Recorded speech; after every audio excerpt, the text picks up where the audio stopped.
بسم اللہ الرحمن الرحیم۔ کربلا کے بعد کا واقعہ۔ لٹا ہوا قافلہ، ہر طرف غم کی فضاؤں میں اداسی چھائی۔ صبح سعادات پہ اب شام غریباں آئی۔ درد والو سنو خون شہیداں کی صدا، ہم نے اسلام کی خاطر ہے شہادت پائی۔ اور خواتین حرم کرتی تھی فریاد و فغاں، ہائے بابا کوئی کہتی کوئی ہائے بھائی۔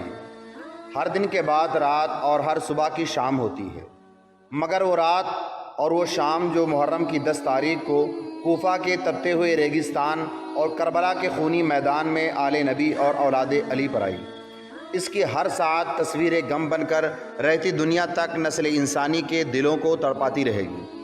اس کے تصور سے مسلمانوں کے جگر جلتے رہیں گے اور اہل ایمان کی آنکھوں سے آنسو بہتے رہیں گے۔ ثانیہ زہرا نے طویل سجدہ سے سر اٹھایا تو سورج اہل بیت کی مظلومی پر روتا ہوا غروب ہو چکا تھا۔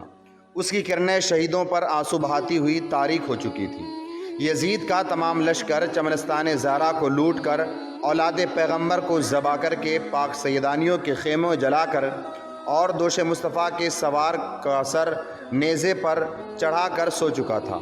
کربلا کی ریت شہیدوں کے خون کو ضبط کر چکی تھی۔ عباس کے بازو قلم ہو چکے تھے، قاسم کی جوانی لٹ چکی تھی، اکبر کی لاش کے ٹکڑے ہو چکے تھے، تسبیح کے دانے خاک میں مل چکے تھے، آل رسول کے لاشیں بے گور و کفن پڑے تھے۔ شہیدوں کے خون سے خاک کربلا سیراب ہو چکی تھی اور امام پاک کا سر اقدس نیزے پر قرآن مجید کی تلاوت کر رہا تھا۔ ہمارے یہاں کوئی غریب سے غریب، مفلس سے مفلس، بیگانہ سے بیگانہ اور برے سے برا آدمی بھی مر جائے تو اس کے گھر والے 3 دن تک سوگ کی چادر بچھا دیتے ہیں۔ پھر مرنے والے کے خاص واقف اور ناواقف لوگ تعزیت کے لیے آتے ہیں۔ میں دریائے تسنیم و کوثر کے مالک، باغ جنت کے سردار، آیت تطہیر کے وارث، نبی کے نواسے، علی کے نور نظر اور فاطمہ کے لخت جگر، دین اور اسلام کی حفاظت، حق و صداقت کی پاسبانی کرتے کربلا میں شہید ہوتے ہیں تو کوئی سوگ منانے والا نہیں، کوئی پرسہ دینے والا نہیں، کوئی آنسو بہانے والا نہیں تو نہ صحیح، اس لیے کیونکہ یہ نفوس قدسیہ، یہ پاک گھرانہ اور یہ آل رسول کے نواسے صرف انسانوں کے سوگ منانے کے ہی محتاج نہیں تھے، بلکہ ان کا سوگ تو زمین اور آسمان نے منایا۔ شمس اور قمر کی روشنی مدھم پڑ گئی، فرشتوں نے آہیں بھری اور خود امام الانبیاء پرسہ دینے کے لیے کربلا میں تشریف لائے۔ یہی نہیں بلکہ اس دن سورج گہنا گیا، 6 ماہ تک آسمان کے کنارے سرخ رہے، افق کی سرخی ابھی تک موجود ہے۔ 7 دن تک دنیا میں اندھیرا چھایا رہا، ستارے آپس میں ٹکرائے، بیت المقدس کے ہر پتھر سے تازہ خون کے فوارے نکلے، یزیدی لشکر کے گوشت سے آگ کے شعلے اٹھے۔ ایک آدمی نے امام پاک کی گستاخی کی تو آسمان سے 2 ستارے ٹوٹے جن سے اس کی آنکھیں جاتی رہیں۔ شام غریباں کے خوفناک اندھیروں نے میدان کربلا کو جب پوری طرح اپنی لپیٹ میں لے لیا اور رات کی تاریکی کوفہ کے ریگستان میں جب مکمل طور پر مسلط ہو گئی تو امام پاک کی ہمشیرہ نے پھٹی ہوئی چادر سر پر اوڑھی اور جلے ہوئے خیمے کے ٹکڑوں کا پردہ بنا کر شمشیر حیدری ہاتھ میں لے کر لاشوں کو اکٹھا کر کے پہرا دینے لگی۔ اپنے بھائی حسین کی کبھی جدا نہ ہونے والی بہن آج بھائی کی لاش کو پہرا دے رہی ہے۔ سیدہ زینب نے بھائی کی لاش کو سینے سے لگایا، بدن مبارک سے مٹی جھاڑی، خاک کربلا کو بوسہ دیا۔ ثانیہ زہرا نے لاشوں پر پہرا دینے کے بعد واپس آ رہی تھیں کہ لشکر یزید کے ایک سپاہی نے بی بی پاک کو پانی کا پیالہ پیش کیا اور کہا کہ عمر بن سعد نے بھیجا ہے۔ حضرت زینب تڑپ گئیں اور فرمایا، اے لعین، جس کا بھائی، جس کے بیٹے بھتیجے پیاسے شہید ہو گئے، وہ پانی کیسے پی سکتی ہے؟ ثانیہ زہرا آہیں بھرتی، آنسو بہاتی اور غم سے نڈھال اٹھتی بیٹھتی اور کبھی چند قدم ہی آگے گئی تھی کہ کیا دیکھتی ہے کہ ایک عورت پانی کا پیالہ لیے کھڑی ہے۔ سیدہ پاک نے پوچھا، تو کون ہے؟ جواب ملا، حر کی بیوی ہوں، پانی کا پیالہ لے کر آئی ہوں، آپ کے لیے نہیں، معصوم بچوں کے لیے۔ ثانیہ زہرا، خدا کے لیے میری یہ پیشکش کو قبول کر لیں تاکہ میرے اس شوہر کی روح مجھ پر ہمیشہ کے لیے راضی ہو جائے جو محبت اہل بیت میں حق و اسلام کے لیے قربان ہو چکا ہے، بچیوں اور عابد و بیمار کے لیے۔ زینب نے پانی کا پیالہ لے لیا اور واپس جلے ہوئے خیموں میں تشریف لائیں جہاں بچی سکینہ اور کلثوم روتے روتے سو گئی تھی اور عابد بیمار بارگاہ رب العزت میں سجدہ ریز تھا۔ بی بی پاک نے بچی سکینہ اور کلثوم کو جگایا اور کہا اٹھو پانی پی لو، جناب حر کی بیوی کی پیشکش ہے، قبول کر لو۔ بچیوں نے عرض کی پھوپھی جان پہلے آپ پئیں۔ عابد بیمار نے فرمایا کہ اس نے کہا ہے کہ چھوٹے بچوں کے لیے ہے۔ کلثوم نے سیدہ پاک سے پانی لے کر بچی سکینہ کو دیا، کہا پہلے یہ پانی پیے کیونکہ یہ مجھ سے چھوٹی ہے۔ سکینہ نے پیالہ پکڑا اور دوڑی۔ سیدہ زینب پکڑ کر پوچھا سکینہ کہاں جا رہی ہو؟ عرض کی پھوپھی جان بھیا اصغر کو پلانے جا رہی ہوں کیونکہ وہ مجھ سے بھی چھوٹا ہے۔ سیدہ پاک نے سکینہ کا دامن پکڑ کر کہا بیٹی سکینہ تمہارا بھائی اصغر کوثر کے جام پی رہا ہے، اب اس پانی کا محتاج نہیں۔ سکینہ نے پھر دامن چھڑایا اور پھر دوڑی، پاؤں پھسل گیا، سکینہ گر پڑی اور پیالہ ٹوٹ گیا، اور پھر سلام علی عباد اللہ الصالحین کی صدائیں بلند ہونے لگیں۔ یہ فرشتے اور حوروں کا سلام تھا، یہ اولیاء اللہ اور روح فطرت کا سلام تھا جو شہیدان کربلا کو پیش کیا گیا۔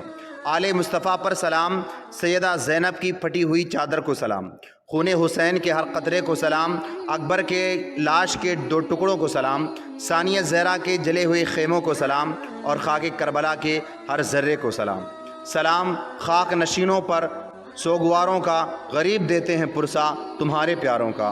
سلام تم پہ ہمارے رسول کے پیارو، سلام تم پر علی اور بطول کے پیارو، سلام اس پر جو زحمت کشے سلاسل ہے، مصیبتوں میں امامت کی پہلی منزل ہے۔ عرض کلثوم تمہارے غلام حاضر ہیں، بجھے جو پیاس تو اشکوں کے جام حاضر ہیں۔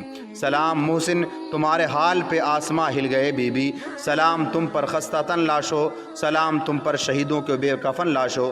کہاں پہ بیٹھی ہو؟ خیمے تو جل گئے بی بی، آخر رات کٹ گئی اور کیسے کٹی ہے زینب کے دل سے پوچھو، یا شہربانوں کی آنکھوں سے، یا عابد کے جگر سے پوچھو، یا سکینہ کے سینے سے، نہیں یہ دوش مصطفیٰ سے پوچھو، یا آگوش فاطمہ سے پوچھو۔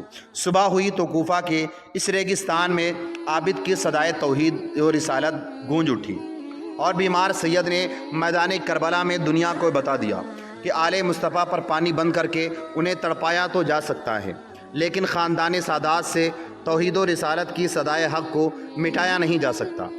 اور انتہائی مظلومی و بے کسی کے عالم میں بھی اللہ کی راہ میں سب کچھ قربان کر دینے کے باوجود بھی، جان سوز صدموں سے چور چور ہو جانے کے بعد بھی، ایک سید کے گھر سے حق و صداقت کی آواز آتی رہے گی۔ عابد بیمار نے کربلا میں کیا کیا دیکھا، گھر لٹا، قید ہوا اور باپ کا لاشا دیکھا، خود خدا کو بھی تھا جس کی چادر کا لحاظ، آس اس سیدہ زینب کو بے پردہ دیکھا، آل اطہار کے جلتے ہوئے خیموں کا دھواں، اور پھر شام کی قید میں سکینہ کا جنازہ دیکھا، علی اصغر کے حلق پر تیر ستم کا لگنا اور تڑپتی ہوئی ریت پر اکبر کو تڑپنا دیکھا۔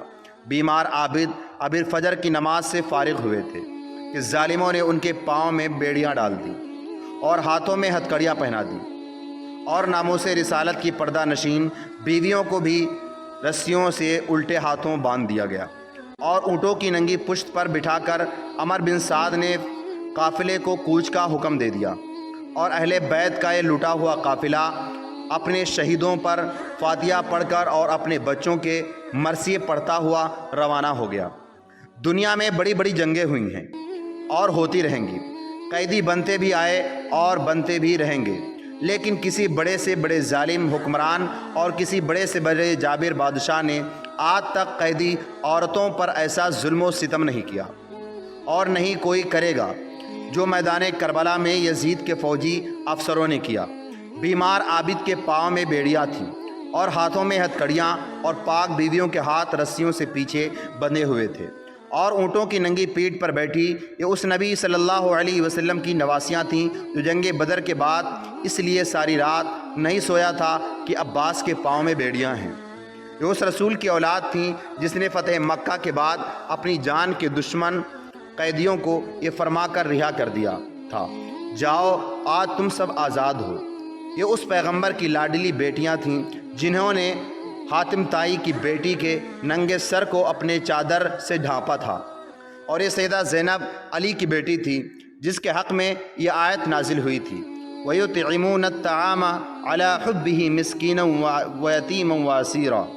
اور آج اس علی کی اولاد مسکین بھی تھی، یتیم بھی تھی اور اسیر بھی، مگر چونکہ ان کے دل پتھر ہو چکے تھے اور ان کی آنکھوں پر غفلت کے سیاہ پردے پڑ چکے تھے اور وہ دشمنی اہل بیت میں گمراہ ہو چکے تھے، اس لیے ان کے پتھر دلوں میں رحم کا ایک ذرہ بھی پیدا نہیں ہو سکا۔ قافلہ روانہ ہوا تو آل محمد کا ایک خانمہ برباد قافلہ جب سیدہ زینب کی سالاری میں میدان کربلا سے روانہ ہوا تو اس کائنات خیز گھڑی میں انسان و حیوان تو کیا، شجر و حجر تو کیا، جنوں کے بھی رونے کی آوازیں آ رہی تھیں اور ان الفاظ میں نوحہ کر رہے تھے، مسع الرسول جبینہ فلہ بریق فی القدود، کہ اس جبی کو نبی نے چوما وہی نور اس کے چہرے پر ہے۔ ابواہ من علی قریشن جدہ خیرم، اس کے والدین قریش کے افضل تھے اور اس کا نانا دونوں جہان سے افضل۔ الا یا عین فابتہل بجہدی ومن یبکی علی الشہداء بعدی، اے آنکھ غم حسین میں جتنا بھی رو سکتی ہے رو لے، میرے بعد ان شہیدوں پر کون روئے گا۔ عطرت پیغمبر کا لٹا ہوا قافلہ اس مظلومی بے کسی کے عالم میں بھی بڑے صبر اور تحمل کے ساتھ چلتا گیا، یہاں تک کہ منزل حران میں جا کر رک گیا۔ حران کا ایک عیسائی یہودی، اس کا نیا نام یحییٰ تھا، اپنے محل کی چھت پر بیٹھا اس قافلے کو انتہائی دردناک طریقے سے آتا دیکھ رہا تھا۔ جب اس نے حضرت امام علی مقام کے سارے اثر اقدس کو دیکھا تو لب مبارک ہل رہے تھے اور آپ یہ پڑھ رہے تھے، وَسَيَعْلَمُ الَّذِينَ ظَلَمُوا أَيُّ مُنْقَلِبٍ۔ یہودی نے حیران ہو کر شمر سے پوچھا کہ یہ کس کا سر ہے؟ اس نے جواب دیا کہ نواسے رسول حسین ابن علی کا سر ہے۔ تو اس نے کہا کہ اگر ان کے نانے نبی نہیں ہوتے تو ان کے نواسے سے یہ کرامات ظاہر نہیں ہوتی۔ یہودی نے سر اقدس کو چوما اور کلمہ شہادت پڑھ کر مسلمان ہو گیا، اور پھر اسیران کربلا کے لیے کھانا پکا کر لایا، مگر عمر بن سعد نے واپس کر دیا۔ تو یحییٰ نے تلوار نکال لی اور 8 یزیدیوں کو قتل کر کے لڑتا ہوا جاں بحق ہو گیا۔ قافلہ چلتا گیا اور فاطمہ کے لال کا نیزے پر بھی قرآن پڑھتا گیا اور دنیا کو یہ بتاتا گیا کہ قرآن ہمارے گھر نازل ہوا ہے اور ہم بھی اس کے وارث اور محافظ ہیں، اور اسی قرآن کی عزت اور آبرو کی خاطر میں نے اپنا سب کچھ قربان کر دیا ہے۔ ظہر کی نماز کا وقت ہو گیا تو رسیوں میں جکڑی ہوئی سیدہ زینب نے بارگاہ رب العزت میں عرض کی، اے رب العالمین، جس حال میں تیرے حضور ہم پیش ہو رہے ہیں تو دیکھ رہا ہے۔ پانی ہوتا تو وضو کر لیتے، مٹی ملتی تو تیمم کر لیتے، اور آزاد ہوتے تو قبلہ رخ ہو جاتے۔ رسیوں میں جکڑے ہوئے ہیں، نہ رکوع کر سکتے ہیں اور نہ سجدہ، مگر پھر بھی جس طرح ہو سکا تیری بارگاہ میں حاضر ہو گئے ہیں۔ اے خالق کائنات، ہماری مجبوری کو دیکھ کر ہماری نمازیں قبول کر لے۔ عمر بن سعد نزدیک آیا اور گستاخانہ لہجے میں کہنے لگا کہ اگر رسیوں کی تکلیف ہے تو مجھے کہا ہوتا، میں ڈھیلی کر دیتا۔ بنت علی نے جلال میں آ کر کہا، فرمایا دور ہو جا میری آنکھوں سے، اے کمینے پھوٹ جائیں تیری وہ آنکھیں جو مجھے دیکھ رہی ہیں۔ اے دنیا کے بدلے اپنے دین و ایمان کا سودا کرنے والے عمر بن سعد، اگر میں نے تجھ سے کوئی سوال کرنا ہوتا تو اس وقت کرتی جبکہ تو میرے اون و محمد کو اپنے ظلم کے تیروں سے چھلنی کر رہا تھا، اور اگر میں نے اس وقت بھی کوئی سوال نہیں کیا تو علی کی بیٹی آج بھی کوئی سوال نہیں کرے گی۔ مگر تیرے لیے شرم کا مقام ہے کہ آج تو اس نبی کی نواسیوں کو رسیوں سے جکڑ کر لے جا رہا ہے جس نبی نے ساری کائنات کو کفر کی قید سے رہائی دلائی، اور جس رسول نے مجھے اور تیرے آباء و اجداد کو اسلام کی دولت عطا کی، اور جس پیغمبر نے تمہاری کفر اور شرک کے طوفانوں میں ڈوبتی ہوئی زندگی کی کشتی کو اپنی رحمت کا سہارا دے کر توحید رسالت کے ساحل پر پہنچایا۔ اے ظالم انسان، ذرا اس بیمار عابد کے ماتھے پر ہاتھ رکھ کر دیکھ کہ کس طرح بخار میں جھلس رہا ہے، اور اس دن سے ڈر جس دن کا نام یوم الحساب ہے۔ سید مظلوم کی بیٹی سکینہ قریب سے بول اٹھی، عمر بن سعد، اگر تجھ سے یہ کہوں کہ رسیاں ڈھیلی کر دے تو مجرم، اگر تجھ سے کھانا مانگوں تو گنہگار، ہاں البتہ یہ درخواست ضرور کرتی ہوں کہ خدا کے لیے میرے باپ کا سر مجھے دے دے تاکہ میں اپنے باپ کے سر کو جھولی میں لے کر بوسے دیتی خوشی سے وہاں تک پہنچ جاؤں جہاں تک تو ہمیں لے جانا چاہتا ہے۔ عمر بن سعد نے جواب دیا کہ اے بنت حسین، یہ جس سر کی تو خواہش کر رہی ہے وہ سر جو یزید کی بغاوت کی سزا میں پامال ہو چکا ہے۔ شاید و خبیث کچھ اور کہتا کہ سید عابد کی غیرت نے جوش مارا کہ پاؤں کی بیڑیاں بھی چھنک گئیں، اور گرج کر فرمایا کہ یہ جھوٹ ہے کہ میرے باپ کا سر یزید کی بغاوت میں پامال ہو چکا ہے، بلکہ یہ سر تو حق و ہدایت کی حمایت میں کٹ اور بھی بلند ہو گیا ہے، اور اگر یقین نہ آئے تو اوپر دیکھ، وہ نیزے پر بھی قرآن کی تلاوت کر رہا ہے، اپنی سربلندی کی شہادت دے رہا ہے۔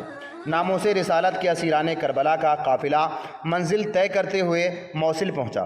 بازاروں سے گزر رہا تھا کہ ایک 70 سال کا بوڑھا حضرت زین العابدین کے پاس آیا اور کہنے لگا، اے زین العابدین، اپنے پاؤں میں بیڑیاں دیکھ کر گھبرا نہ جانا اور قیدی بن کر پریشان نہ ہونا۔ کیا ہوا کہ جو آج تو قید ہوا؟ حضرت یوسف بھی قید ہوئے تھے۔ اس بوڑھے کی یہ بات سن کر عابد کی آنکھوں میں آنسو آ گئے۔ رات اندھیری تھی اور کوفے کا ریگستان، اور وہ نیزہ جس پر امام عرش مقام کا سر اقدس کھولی کے ہاتھ میں تھا کہ اچانک کھولی کے ہاتھ سے نیزہ چھوٹ کر زمین میں گر گیا۔ کھولی نے بہت کوشش کی مگر نیزہ نہیں نکل سکا۔ وہ حیران تھا اور قافلہ رک گیا۔ عمر بن سعد نے پوچھا کہ قافلہ کیوں رک گیا؟ تو کھولی نے ساری بات بتائی۔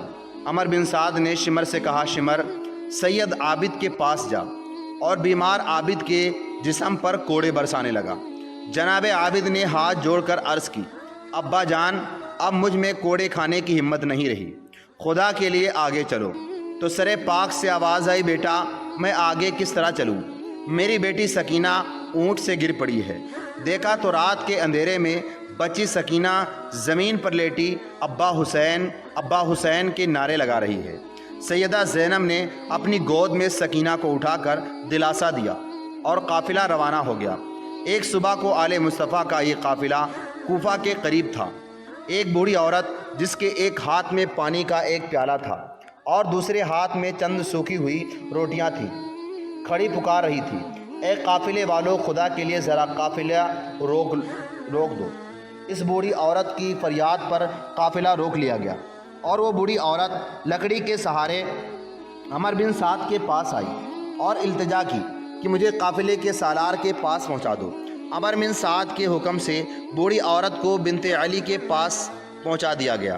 بوڑھی عورت سیدہ کو دیکھتے ہی پاؤں میں گر پڑی اور عرض کی، اے پاک خاتون، مفلس ہوں، محتاج ہوں اور غریب ہوں، مگر پھر بھی جو کچھ ہو سکا میں لے آئی ہوں، اگر قبول کر لو تو خوش نصیب ہوں۔ سیدہ زینب نے فرمایا، امی جی، تمہاری اس تکلیف کا شکریہ کہ تم نے اس جنگل و پردیس میں ہماری مہمان نوازی کی۔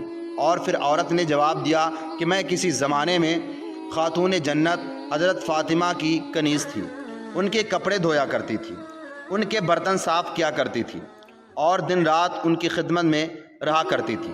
خاتون جنت کی بیٹی نے پوچھا، اماں، اس زمانے کی کوئی بات بتا۔ بوڑھی عورت نے عرض کی، اے پاک بی بی، جس زمانے میں حضرت فاطمہ کی کنیز تھی، ان دنوں ان کی گود میں ایک بچی تھی جس کا نام زینب تھا۔ اس عورت نے اتنا کہہ کر سیدہ کی طرف آنکھیں پھاڑ پھاڑ کر دیکھا تو دل پھڑک اٹھا اور عرض کیے، پاک خاتون، خدا کے لیے مجھے بتاؤ کہ آپ کون ہیں، آپ کا نام کیا ہے، اور حضرت فاطمہ زہرا سے آپ کا کیا رشتہ ہے؟ اس لیے کہ میں آپ کی صورت میں فاطمہ کی جھلک دیکھ رہی ہوں۔ اسلام کا واسطہ بتاؤ کہ آپ کا ان سے کیا تعلق ہے؟ سیدہ پاک کی آنکھیں اشک بار ہو گئیں اور فرمایا، اماں جان، فاطمہ میری ماں تھی اور میں انہی کی لخت جگر ہوں، اور میرا نام زینب ہے۔ اس عورت نے سنا تو سیدہ کو کلاوے میں بھر لیا اور دھاڑے مار کر رونے لگی اور بولی، میں نے تجھے اپنی گود میں کھلایا ہے، میں دعا کرتی تھی کہ کبھی اس پاک صورت کو دیکھ لوں، اللہ کا شکر ہے کہ مرنے سے پہلے وہ پاک صورت دیکھ لی۔ اے سیدہ، میرے سر پر ہاتھ رکھو اور دعا کرو کہ حشر میں بھی دامن زہرا ہاتھ آ جائے۔ سیدہ نے ہاتھ اٹھائے، بارگاہ ربوبیت میں اس کے لیے دعا کی کہ یا اللہ، اس بوڑھی عورت نے اس جنگل و پردیس میں ہماری مہمان نوازی کی ہے، تو حشر میں میدان میں اس کی مشکل آسان کر دینا۔ اس عورت کی حالت بگڑ گئی اور دور سے امام پاک کے سر کو سلام کیا اور ہمیشہ کے لیے ختم ہو گئی۔ ہماری ویڈیو کیسی لگی کمنٹ کر کے ضرور بتائیں۔ ہمارے چینل پر نئے ہیں تو سبسکرائب ضرور کریں۔ اللہ حافظ۔